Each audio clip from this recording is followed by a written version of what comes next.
Growing up, Martin Barre was my first guitar hero. I've never been a musician. I can probably fumble my way through a few chords, but I love my guitar playing. And there was always something about Martin, the notes he played, the sound he got, that just grabbed my attention. Back then, through the late 60s and through the 70s, Martin Barre, I felt, never got the recognition he deserved. He rarely made it onto the Music Poll's yearly top 10 guitarists, if at all. One journalist even describing the solo on Aqualung as pretty tedious and his general playing as nondescript. I kid you not, though thankfully today he's rightly regarded as a master of his craft. Joe Satriani, Steve Vai, Mark Knopfler, Joe Bonamassa, amongst many others, all acknowledging Martin's influence on their playing. Joe Satriani. I witnessed Martin Barre playing guitar with Jethro Tull at the Westbury Music Fair on Long Island in July 1970. I think it was my second concert experience, and the venue was a theatre in the round set up. They were in town on their benefit tour. Martin's sound and playing was just like it was on the Tull albums. Exciting, earthy, stellar and unique.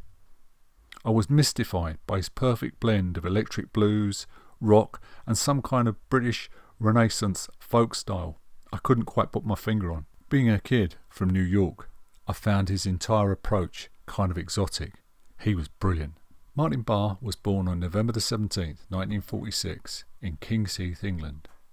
His father was an amateur musician who had sought to play the clarinet professionally. The first instrument that he bought for his son, therefore, was a flute, an instrument that Barre mastered perfectly, but the young Barre began playing in bands in high school and opted for the guitar. His father, always willing to help in the vocation of his son, bought him a Dallas tuxedo, which was not exactly the guitar of his son's dreams, but it was a beginning. After leaving university, Barre moved to London in 1966, where he got a position in a band as a saxophonist, although he had not played that instrument before. The musical scene at that time was full of R&B and soul groups. With his first pay packet, he bought the guitar most similar to that of his dreams, a Gibson 330. When in 1967 the boom of blues rock took place in the United Kingdom, Barre went on to play his favourite instrument, besides the flute, in a band called Gethsemane. Martin on how he got into Jethro Tull. Ian advertised in the Melody Maker, and I answered the ad because our group had just split up. But when I found out it was Jethro Tull, I was petrified. I didn't go any further with it. But, by coincidence, they'd been trying to get in touch with me for several weeks. They remembered me from a gig we played together, but they didn't know how to get in touch with me. They finally contacted me, and I was terrified, but I went through with the audition. There was a lot of players who wanted the Tull gig. I think Ian didn't want a blues player. I think he wanted someone with an open mind. At the audition, I had my 330 and an early Laney amplifier. But everything went wrong. The guitar squealed and whistled, and I didn't get the job. Tony Iommi did. I called Ian and said if there was ever another chance, I'd like to have another go at it. He said that Tony didn't work out and offered me another audition. At that audition, I borrowed an SG special from a friend, and I used one of Ian's amplifiers, so therefore I didn't have the same problems. Shortly after I got the gig, I bought an old beat-up Les Paul special from a shop in London. Martin's first gig for Tull was just down the road from where I live now, at the old Penzance Winter Gardens, on the 30th of December 1968. It's now a Thai restaurant. Often as I walk by and I see people eating, I do wonder if anyone realises that this was the place where one of rock's greatest guitarists really started his career. Apparently, that Christmas of 1968, Martin spent every minute practicing and learning the entire Tull set. In early January 1969, a few more club gigs followed, and then at the end of the month, the band jetted off to a festival in Sweden with Jimi Hendrix topping the bill. But even at that first gig in Penzance, you would have thought Martin had been playing in the band for years. He was so confident and self-assured. Martin's first album with the band, Stand Up, was released on the 1st of August 1969.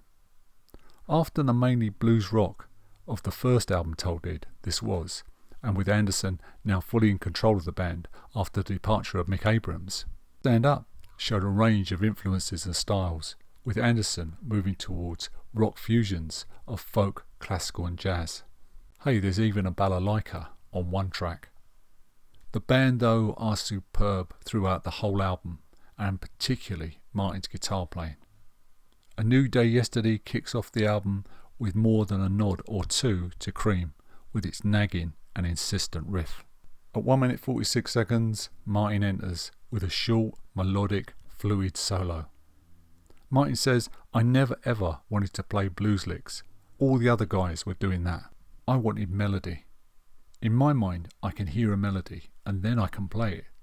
That's what I've always loved about playing an instrument.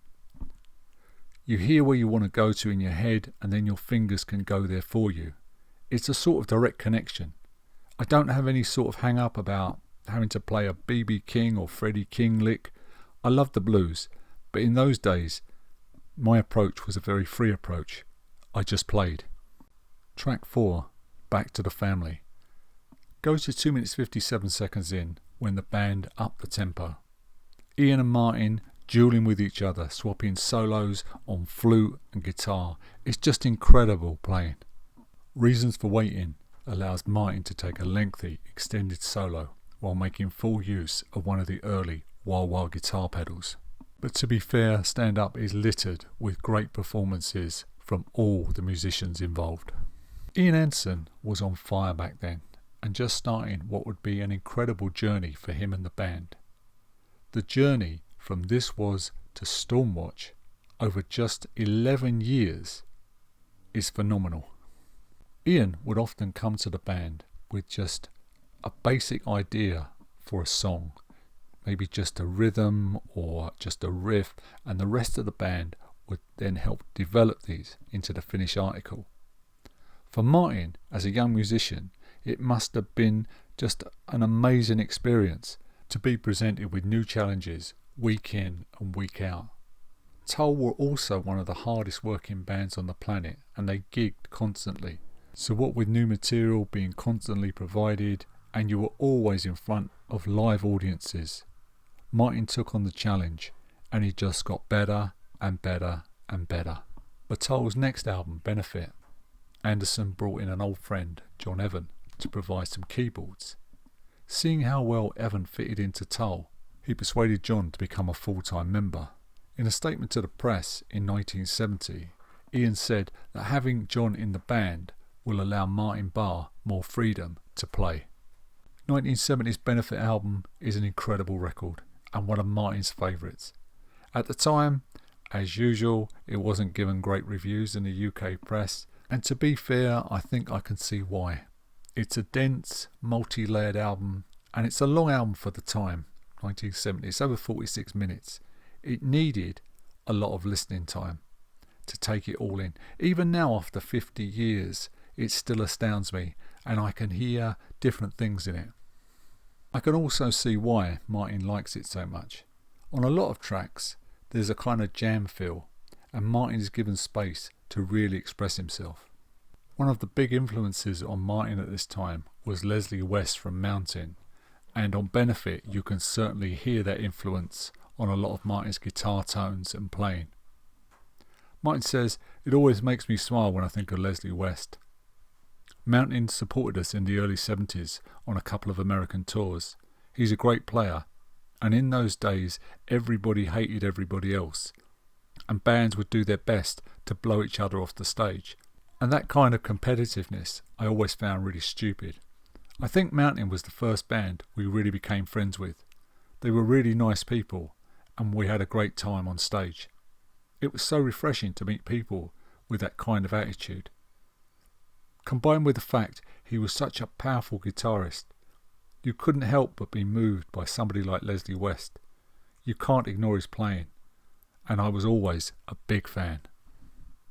Martin on how Tull would put together songs. If you are painting a room, Ian would put on the first coat. I would certainly put on the second coat and possibly go around the edges and tidy up the borders, hang a few pictures on the wall. I'm good at the finishing touches. I never sat down and identified what I did or didn't do. In nearly every song I had an input.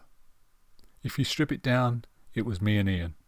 Ian came up with a song from the chords, and then I added guitars, riffs, solos, ideas, middle eights. That's how it worked. 1971 brought Aqualung, which was the album that pushed Tull into mega stardom. Martin's solo on the title track is now considered to be one of the greatest guitar solos of all time. Martin recalls, Aqualung was a difficult and very tense album to record, but at the end of the day it was important.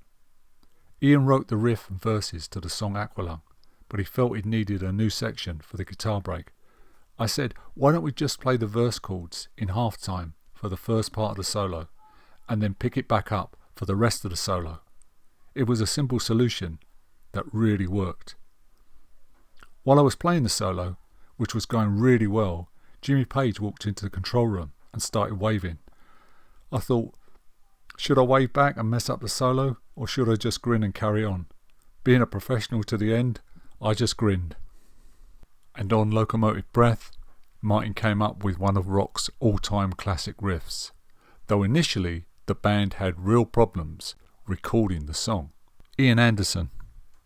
Locomotive Breath was actually an utter failure when we tried to play it all together. It just didn't gel. We couldn't get the groove. I think John Evan recorded the piano intro, then I went into the studio with 2 drumsticks and clicked them together, because this was in the days before click tracks. And then I went out and played to it with a hi-hat and a bass drum. Then Clive Bunker went out and added the tom-tom and the cymbals, and then I played the electric guitar rhythm part all the way through.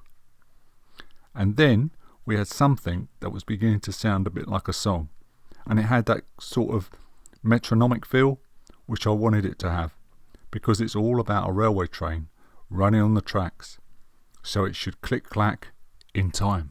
Thank you for listening to part 1 of our video on Martin Barre, guitarist. In part 2 we'll be covering the period from Thick as a Brick to Minstrel in the Gallery and looking at Martin's contributions to those albums. Thanks for listening. Please like and subscribe to the channel, and I'll see you in the next video.